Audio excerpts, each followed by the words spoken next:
Welcome back to the Deep Dive. We got a really interesting case this time around. A listener sent us the story of Suzanne Sills, a case with, well, more than a few twists and turns. Yeah, it really does seem like something straight out of the headlines. Successful doctor, seemingly perfect family, and then bam, sudden death. Exactly. And our listener was kind enough to share a podcast episode about the case with us, so we already know the basics. There's the 911 call, a parent fall down the stairs. Yeah. But it seems like the deeper you go, the more questions pop up. Oh, absolutely. And we're going to unpack it all together. The autopsy report, which, well, had some conflicting findings. The husband's, let's just say, strange behavior, and even a theory about the family dogs. Okay, so got to start somewhere. Let's go back to the beginning with that 911 call. So it's the husband, Dr. Eric Sills, who makes the call. Finds his wife, Susan, unresponsive at the bottom of the stairs in their home. And we know the daughter, Mary Catherine, is also on the line. Sounds pretty chaotic. It does. And at first glance, it seems like a tragic accident, right? But there are a few things that just feel off from the get-go. For example, a deputy coroner at the scene, he noticed a ligature mark on Susan's neck. That's not really something you typically see with just a fall. That's what's so gripping about this case, Yeah. It's those seemingly small details that don't really add up.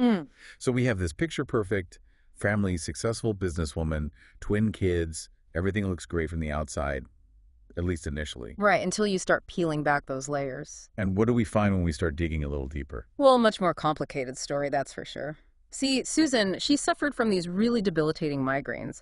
Often she'd have to find a dark, quiet room to find some relief. And according to their son Eric, there was an argument between his parents the night Susan died. At first, he said it was about a work email, but later, he clarified that it was actually, well, a sexually suggestive email. So already, we have a potential source of tension within the family. Makes you wonder, was Dr. Sills maybe jealous? Was this argument more intense than anyone initially led on? Yeah, really hard to say for certain at this point, but it's definitely a piece of the puzzle. And then there's another detail that seems small at first, but later on it becomes much more strange. During the entire investigation, Dr. Sills, he's always seen wearing a beanie, even though it was warm out. A beanie? Okay, that is odd. What was his reasoning behind that? Claimed he slept with it on, said he was cold. But even investigators thought it was strange, to say the least. Yeah, got to agree with him there. And you got to remember, we're talking about a renowned fertility doctor here. Someone you'd expect to be, level-headed, rational, not running around in a beanie for no reason. Exactly. Do you think maybe he was trying to hide an injury? Could be. And those suspicions, well, they only grew as the investigation went on. Dr. Sills showed up with a cut on his forehead and a bruise on his arm. His explanation: said he got them while working on a car with his son. But the son? He denies that ever happening. The inconsistencies are really starting to stack up now. And then there's the blood found in Mary Catherine's room. Oh, yeah, and not just a little bit either. We're talking blood on the curtains, blood on the wall, even blood on the nightstand. And Dr. Sills, no explanation for how it got there. Wait a minute, didn't Mary Catherine specifically tell investigators that her room was spotless when she left that morning? She even said she had turned out her bed, but when they checked, the bed was made.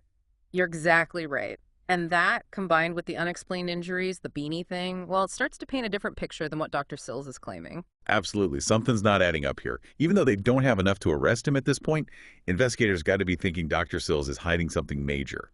So what happens next? So the investigation continues, and, well, everything seems to be pointing toward Dr. Sills.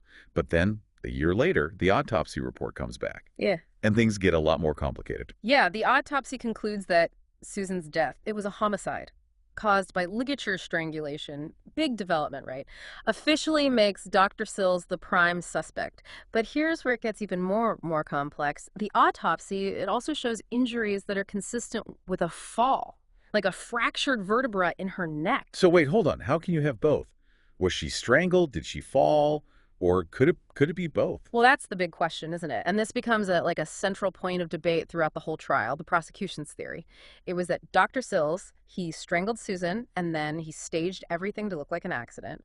They highlight the blood we talked about in Mary Catherine's room, all the inconsistencies in his story, and the fact that his DNA was found on Susan's clothes. Okay, but if that's true, what was his motive?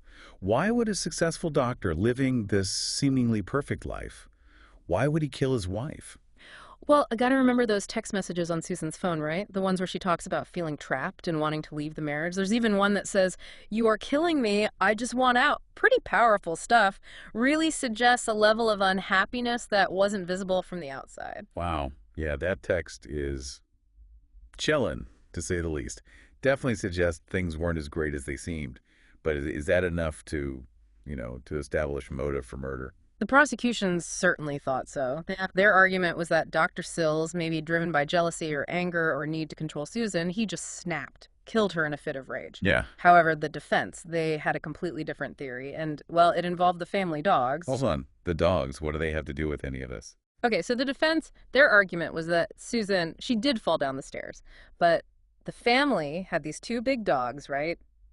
Known to play tug of war.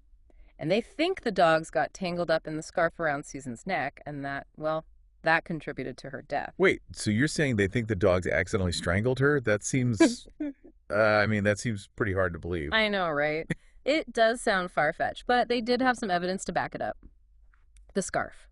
It was tested for dog DNA, and it came back positive, and there was some testimony that the dogs had been seen pulling on stuff, even playing tug of war in a video they showed. So they're suggesting these dogs, they were strong enough and I guess had the habit of pulling on things, and that they could have, I don't know, tightened the scarf enough to cause her death. Yeah. But wouldn't there be more signs of a struggle, like, I don't know, marks on the stairs or damage to the scarf? Those are exactly the points the prosecution made. They argued there was no blood, no damage on the stairs, which indicated that Susan didn't actually fall while wearing the scarf, and they kept bringing up the blood evidence in Mary Catherine's room, suggesting that a struggle, it took place there. Okay, so we have two competing theories. On one hand, we have the prosecution claiming it was a staged crime scene. On the other, we have the defense with their rather unusual dog theory. What did the jury make of all this? Well, remember we mentioned Mary Catherine's initial statement to the police, the one where she said she removed the scarf from her mother's neck? Well, her testimony during the trial, it completely contradicted that statement. Really? So what did she say? Did she end up supporting the dog theory? She did. Mary Catherine testified that she actually saw the dogs pulling on the scarf around Susan's neck the morning she died. Wow, that's a huge twist. But it was just a young girl back then, right? Could she have been mistaken about what she saw? Or, I don't know, maybe pressured into changing her story? Well, the defense argued that Mary Catherine, who was only 12 during the initial investigation, maybe she was traumatized. Maybe she didn't fully grasp what she was seeing. They suggested the trauma, combined with her age, could explain why her accounts were different. I see. But the prosecution, they must have had a tough time believing that two dogs could strangle someone.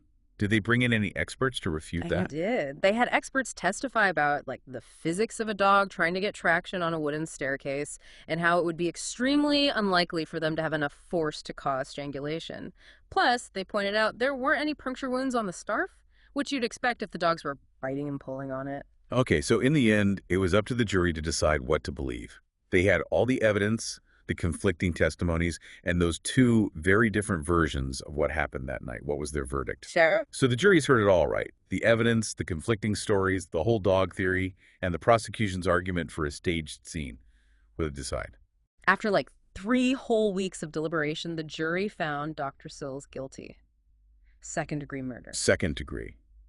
So they believed he killed her, but not that it was planned. Right. They didn't buy the defense's argument about the dogs. They determined Dr. Sills was responsible for Susan's death, but they didn't think it was premeditated.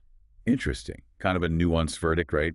Means they thought he killed her maybe in the heat of the moment, like during a fight, but he didn't plan it out beforehand. Did any of the jurors ever talk about how they came to that decision? Actually, yeah, we talked to some of them after the trial. They said the fact that there weren't any puncture marks on the scarf and the whole physics of dogs trying to get a grip on those stairs, it didn't make sense. The whole dog theory, they dismissed it pretty quickly. Yeah. Sounds like the prosecution did a good job of poking holes in that one. So what about the second-degree murder charge?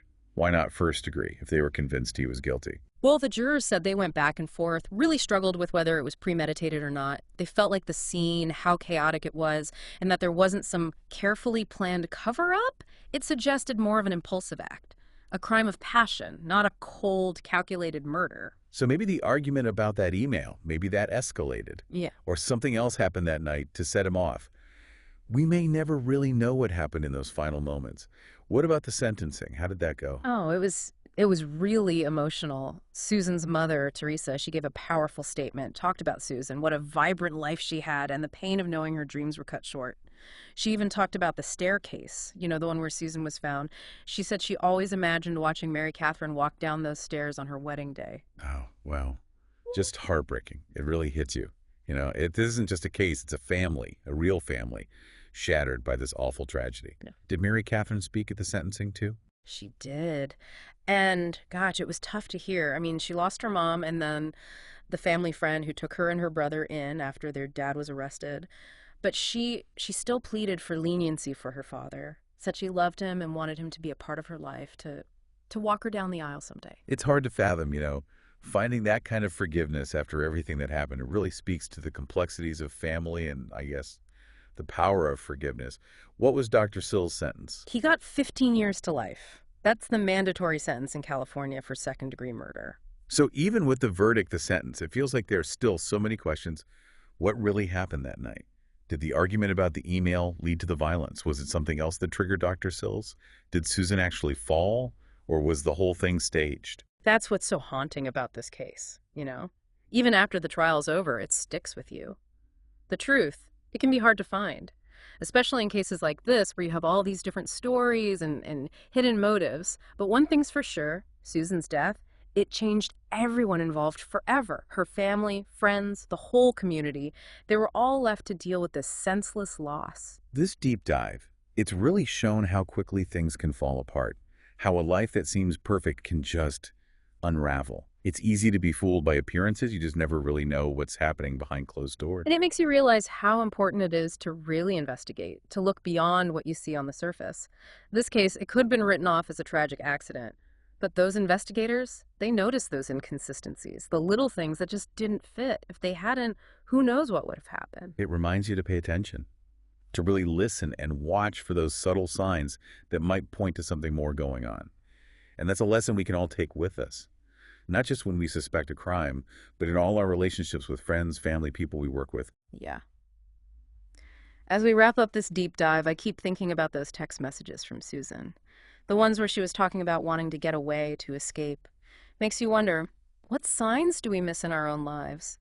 What cries for help do we overlook? It's a tough question to think about, but maybe it can help us all be more aware of what the people around us might be going through, even if they don't say anything. That's a good point. Yep. A good reminder to never take things for granted, Yeah. to look deeper and to be there for the people in our lives who might be struggling silently. Thanks for joining us on this deep dive. Until next time, keep questioning, keep digging, and keep sending us those captivating cases. We'll be here, ready to dive in.